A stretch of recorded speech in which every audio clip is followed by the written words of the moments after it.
Good morning, class.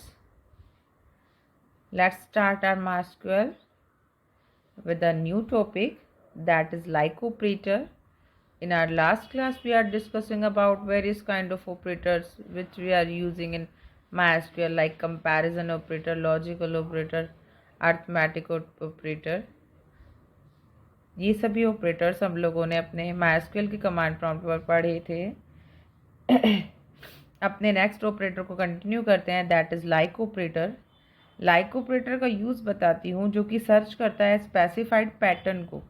Specified pattern का मतलब, suppose करो कि आप इस तरीके से किसी चीज़ को सर्च कर रहे हो, पूरी टेबल में आप ऐसे नाम को सर्च कर रहे हो जिसका थर्ड कैरेक्टर ए है. दैट मीन्स हम लोगों ने उसे पर्टिकुलर पैटर्न, पर्टिकुलर पोजीशन दे दी कि जिस नाम का थर्ड कैरेक्टर थर्ड पोजीशन पर ए आता है वो नाम हमें फाइंड आउट करके बता दो. तो इस तरीके से लाइक ऑपरेटर वर्क करता है. Like operator basically two type से वर्क करता है. फर्स्ट इज़ परसेंट साइन, जैसे हम लोग परसेंट साइन लगाते हैं अपने ऑपरेटर में, ये वाला. और इसके अलावा दूसरा जो है वो यूज़ करता है अंडरस्कोर. ठीक है, ये दो ऑपरेटर्स वो काम में लेते हैं लाइक ऑपरेटर के साथ. ओके, तो मैं आपको कमांड बताती हूँ, आप देखिए किस तरीके से हमारा वर्क होता है. फर्स्ट ऑफ ऑल, जैसे हम हर चीज़ में करते हैं, हम लोग अपने डेटाबेस को करेंगे यूज़ नेहा. उसके बाद हम टेबल्स देखेंगे, show tables from Neha. Okay, उसके बाद हम अपनी एम्प्लॉय टेबल को निकालेंगे, तो हमने किया सेलेक्ट स्टार फ्रॉम एम्प्लॉई.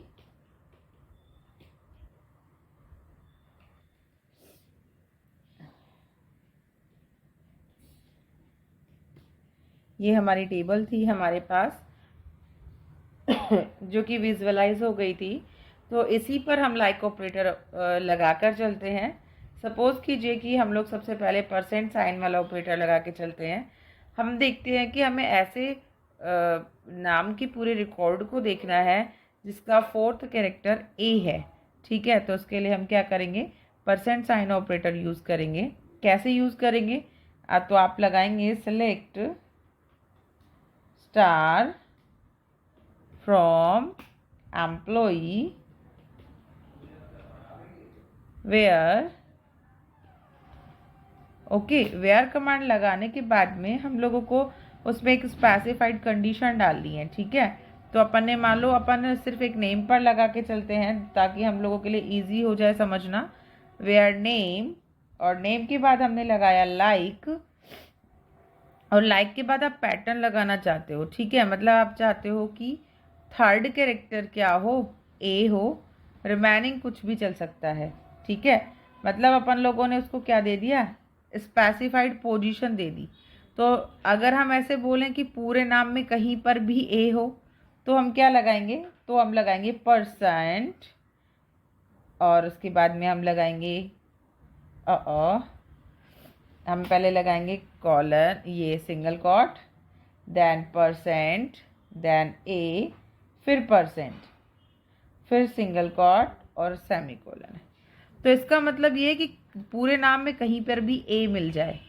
देखो, आगे परसेंट और पीछे परसेंट का मतलब उसके पास कोई स्पेसिफाइड पोजीशन नहीं है. उसका ये बताने का मतलब है कि पूरे नाम में कहीं पर भी ए तो होगा. ठीक है, अगर इसी जगह पर हम लोग स्टार्ट करके बोलते हैं जिसके नाम के लास्ट अक्षर में एल हो, ठीक है, मतलब लास्ट कैरेक्टर एल हो, तो हम क्या करेंगे, सेम क्वेरी हमारी वही चलेगी. और हम लोगों ने किया कि उसके लास्ट कैरेक्टर पर एल हो, मतलब आगे कुछ भी हो सकता है, तो आगे परसेंट लगा देंगे, फिर एल लगा देंगे और कोट बंद कर देंगे, सेमी कोलन. तो आप देख रहे हो सिर्फ एक ही नाम है जिसके नाम के लास्ट कैरेक्टर पर एल आता है. ठीक है, इसी तरीके से मतलब देखो, लास्ट में एल लगाने का मतलब, आगे परसेंट लगाने का मतलब कि आगे कितने भी कैरेक्टर्स हो सकते हैं और कोई भी कैरेक्टर्स हो सकते हैं. अगर हम बोलते हैं कि जिसका स्टार्टिंग अल्फ़ाबेट ए हो, तो हमने क्या करना है, तो हमने परसेंट का पोजीशन चेंज कर देना है. मतलब स्टार्टिंग पोजीशन ए लेनी है, लास्ट में कितने भी कैरेक्टर्स हो सकते हैं और कुछ भी हो सकते हैं. परसेंट लगा दिया, उसके बाद कोट साइन लगा दिया और उसके बाद सेमीकोलन लगा दिया. ठीक है, तो आप यहाँ देखेंगे जितने भी कैरेक्टर्स जितने भी फील्ड्स हमारे जो कि ए नाम से स्टार्ट होते हैं, अनुष्का, अंश, अंश, तो वो सभी हमारे पास रिप्रेजेंट हो गई। ये तो बात हो गई परसेंट साइन ऑपरेटर की, कि कहीं पर भी हमें कोई भी वैल्यू फाइंड आउट करनी है तो ऐसे कर सकते हैं। दूसरा जो हम बात करते हैं अंडरस्कोर, जो कि हमें बताता है स्पेसिफाइड पोजीशन। अब सपोज करो हम ये वाला नाम देखना चाहते हैं जिसमें ANUSHKA, तो हम ये कर रहे हैं कि जिसका थर्ड जो अल्फ़ाबेट है वो U है, तो इसका मतलब आपको परसेंट और अंडरस्कोर दोनों का कॉम्बिनेशन देखने को मिलेगा इस क्वेरी में। तो आप देखेंगे थर्ड अपन पोजीशन देना है, तो मतलब आगे कुछ भी हो सकता है और पीछे कुछ भी हो सकता है। तो ये क्वेरी किस तरीके से चेंज होगी, देखिए ये क्वेरी कुछ इस तरीके से चेंज होगी कि हम उसको बताना चाह रहे हैं कि थर्ड पोजीशन पर U होना चाहिए, तो मतलब आगे की 2 पोजीशन पर कुछ भी हो सकता है। तो हम 2 टाइम अंडरस्कोर प्रेस करेंगे, 1 2 टाइम अंडरस्कोर प्रेस कर दिया। उसके बाद हम देखना चाहते हैं U, और U के बाद में कितने भी अक्षर हो सकते हैं, तो हमने क्या लगा दिया, परसेंट साइन लगा दिया कि कितने भी अक्षर हों और कुछ भी हो। तो देखिए आपके सामने रिप्रेजेंट हो गई है क्वेरी। इसका मतलब एक स्पेसिफाइड पोजीशन पर हम स्पेसिफाइड वैल्यू को चेक कर लेते हैं। ठीक है, तो ये हो गई हमारी लाइक ऑपरेटर वाली क्वेरी। इसके बाद हम अपनी पुरानी टेबल को वापस से देखते हैं। पुरानी टेबल थी हमारी, तो एक बार हम उसी टेबल को निकाल लेते हैं। हमने किया सेलेक्ट स्टार फ्रॉम, और हमारी इस टेबल का नाम था स्टूडेंट। ठीक है, याद आ गई, हमारी ये वाली टेबल थी। इस वाली टेबल को मैंने इसलिए निकाला है क्योंकि मुझे इसमें नल वैल्यू मैंने डाल रखी है। ठीक है, तो इसके साथ अब हमको जो आगे चलते हैं, हमारी 2 क्वेरीज हमें पढ़नी है, that is null clause and is not null clause. मतलब जो जो वैल्यूज़ हमारी नल पर हैं हम उसे देखें, और जो नल पर नहीं है हम उसे देखें। ठीक है, तो हम इसको देखो कैसे करके चलेंगे। इज नल क्लॉज की क्वेरी हम लगाते हैं। हमने लिखा सेलेक्ट स्टार फ्रॉम स्टूडेंट। ठीक है, अब हम इसमें वेयर कंडीशन लगाएंगे, वेयर, और वेयर के साथ में हम सिर्फ ऐसे लोगों को देखना चाहते हैं जिसका जो क्लास है वो नल है। ठीक है, तो हम लगाएंगे वेयर क्लास, और मैंने आपको बताया था कि नल के साथ हम इक्वल साइन यूज़ नहीं करते, हम लिखते हैं वेयर क्लास इज़ नल। मतलब जहाँ जिसकी क्लास नल मिले तो उसका कंटेंट हमारे पास आ जाए। और अगर हम नॉट नल की बात करते हैं, दैट मीन्स ऐसी क्वेरी हमें जनरेट करनी है जिसमें नल वैल्यू ना हो, तो उसके लिए हम क्या कर देंगे, सिंपल छोटा सा चेंज आएगा, इज़, और इसके बाद हम यहाँ लगाएंगे नॉट नल। ठीक है, हमने किया नॉट और ये लगा दिया हमने नल। तो इस नॉट नल वाली क्वेरी जो है वो रन कर देंगे कि जहाँ पर भी क्लास में नल नहीं मिले उन वाली वैल्यूज़ को यहाँ पर रिप्रेजेंट कर दिया जाएगा। ठीक है, तो इसके साथ में हम लोगों ने आज पढ़ा like operator, is null clause, is not null clause, और इसके साथ में अब बात हम करते हैं ऑर्डर बाय क्लॉज की। ऑर्डर बाय क्लॉज का मतलब होता है कि आप ऑर्डरिंग से कोई वैल्यू सेट करना चाहते हैं। ऑर्डर का मतलब असेंडिंग ऑर्डर भी हो सकता है और डिसेंडिंग ऑर्डर भी हो सकता है। ठीक है, असेंडिंग और डिसेंडिंग दोनों ऑर्डर्स को साथ में लेने का मतलब कि वो वैल्यू हमारी आइदर ABCD अल्फ़ाबेटिकली ऑर्डर में हो या फिर 1 2 3 4 इस वाले ऑर्डर में हो। ठीक है, तो मतलब हम किसी भी कॉलम के साथ में उसको असेंडिंग डिसेंडिंग कर सकते हैं। जैसे कि हम अपनी वापस से पुरानी वाली टेबल देखते हैं। हमने लिखा सेलेक्ट स्टार फ्रॉम एम्प्लॉई, हमारी ये टेबल आ गई। हम इसके ऊपर असेंडिंग और डिसेंडिंग वर्क कर सकते हैं। तो हम उसको असेंडिंग और डिसेंडिंग कैसे करेंगे, उसके लिए हमारे पास एक क्लॉज होता है जिसका नाम होता है ऑर्डर बाय क्लॉज। मतलब ऑर्डर किस तरीके से किस फॉर्मेट में हमें लगाना है। ध्यान रहे, जैसे हर क्वेरीज, जिस भी क्वेरी को हमने डन किया, simple each and every query में हम लोगों ने किसी एक फील्ड को हाईलाइट किया या उस फील्ड के साथ में हम लोगों ने अपने क्वेरी को परफॉर्म किया। सेम एज इट इज़ हम ऑर्डर बाय क्लॉज को भी एक पर्टिकुलर कॉलम के नेम के साथ में परफॉर्म करेंगे। तो आप देखेंगे क्वेरी कैसे जनरेट होगी। हमने लिखा सेलेक्ट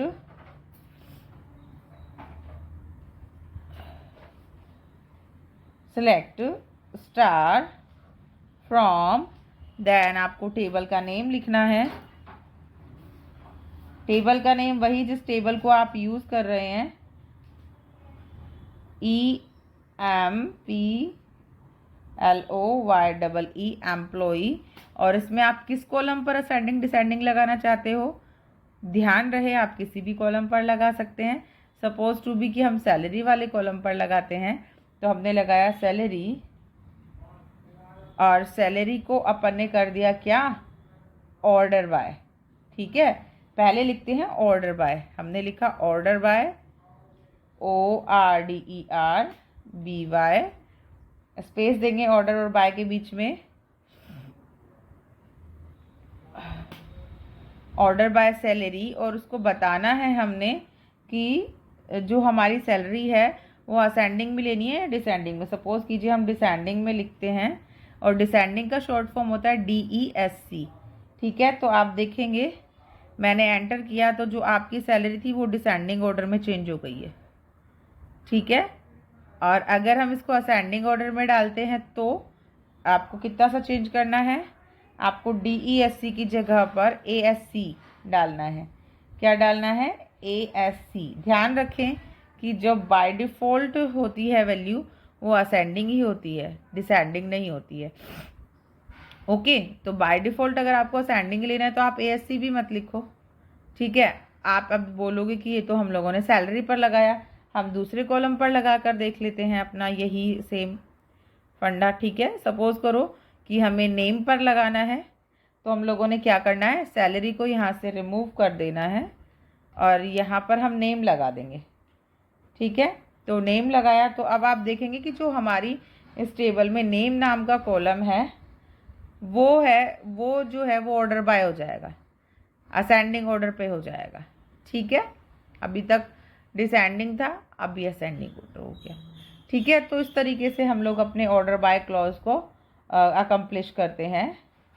ऐसा भी हो सकता है कि हम लोग एक पर असेंडिंग डालें, दूसरे पर डिसेंडिंग डालें, ऐसा भी हो सकता है। देखो उसमें क्या करेंगे हम लोग, सपोज़ करो कि हम नेम को तो असेंडिंग देखना चाहते हैं और सैलरी को हम डिसेंडिंग देखना चाहते हैं, तो हम लोगों ने क्या किया, ऑर्डर बाय नेम तो असेंडिंग पर डाल रखा है और यहाँ पर हम कोमा लगाकर दूसरे कॉलम को सैलरी को डाल देते हैं, और सैलरी यहाँ पर हम लोग चाहते हैं डिसेंडिंग, तो हमने लिखा DESC और सेमीकोलन ऑलरेडी यहाँ पर लगा हुआ है। आप एंटर प्रेस करेंगे तो आप देखेंगे यहाँ पर कि नेम और उसके साथ में सैलरी असेंडिंग और डिसेंडिंग दोनों ही फॉर्मेट हो चुके हैं। ठीक है, तो इसके साथ ही हम लोगों ने आज ascending descending order by clause पढ़ लिया है। Ascending descending order by clause को पढ़ने के साथ साथ में उसके बाद हम अपना नया टॉपिक स्टार्ट करते हैं, that is update command.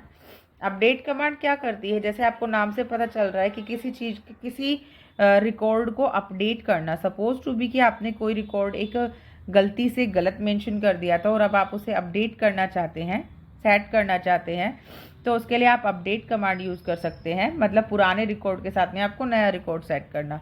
Suppose कीजिए कि आप ये जो अंश नाम है इसकी सैलरी, जो अंश नाम है जिसका ब्रांच सेल्स है, इसकी सैलरी आप 80,000 से हटाकर 18,000 करना चाहते हैं। ठीक है, तो उसके लिए हम लिखेंगे UPDATE अपडेट। अपडेट के बाद किसको, टेबल का नाम अपडेट एम्प्लॉई, और सेट करना चाहते हैं तो उसके लिए हम सेट कीवर्ड लगाएंगे क्योंकि हम पुरानी वैल्यू की जगह कोई नई वैल्यू डालना चाहते हैं। अपडेट एम्प्लॉई सेट, और क्या सेट करना चाहते हैं हम लोग, उसकी salary. Set salary equals to, और हम लोग यहाँ पर 18,000 करना चाहते हैं। सैलरी इक्वल्स टू 18,000, और कहाँ पर उसको पोजीशन देंगे, वेयर। और भाई उसको वेयर बताओ कि कहाँ पर चाहिए, जहाँ पर ब्रांच उसकी सेल्स है, वेयर। क्योंकि अंश नाम के 2 कैंडिडेट हैं तो हम ब्रांच वाले कॉलम को सेलेक्ट करेंगे, where branch equals to sales. ठीक है, अगर आप यहाँ पर ब्रांच को सेलेक्ट करना करके नेम को सेलेक्ट करके अंश लिखते हैं तो दोनों ही जगह पर 18,000 हो जाएगा। तो हमने यहाँ ब्रांच को सेलेक्ट किया, ठीक है, अब आप देखेंगे कि हुआ कि नहीं हुआ। हम देखते हैं, सिलेक्ट स्टार फ्रॉम टेबल का नाम एम्प्लॉय। तो देखो, जहाँ पर अंश का ब्रांच सेल्स है वहाँ पर 18,000 हो चुका है। ठीक है, क्लियर? यहाँ तक बात आपको आ गई समझ में? तो मतलब इसका ये है कि हम लोग अपनी पुरानी वैल्यू के साथ में नई वैल्यू भी सेट कर सकते हैं। अब आप ये सोचो कि आपने बहुत सारे रिकॉर्ड्स मेंटेन कर लिए, आप इसमें से किसी एक रिकॉर्ड को डिलीट भी करना चाहते हो। ठीक है, तो आप उसके लिए क्या करेंगे, डायरेक्टली डिलीट कमांड लिख देंगे। हम कैसे लिखेंगे, हमने लिखा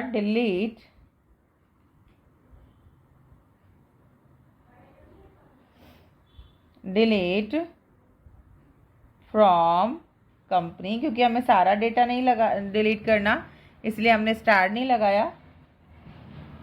डिलीट फ्रॉम कंपनी, तो क्या डिलीट करना है, कंडीशन डालेंगे वेयर ब्रांच इक्वल्स टू, और हमने लगाया HR, जिसकी ब्रांच HR है वो वाला कंटेंट हमें डिलीट कर देना है।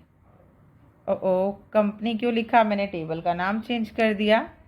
दैट इज, आप यहाँ पर चेंज करेंगे अपनी टेबल का नाम। हमारी टेबल का नाम क्या है, एम्प्लॉई।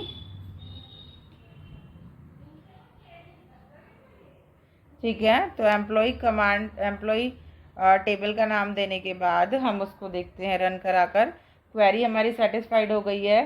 टेबल को वापस से देखेंगे, सेलेक्ट स्टार फ्रॉम एम्प्लॉई। तो देखोगे आप,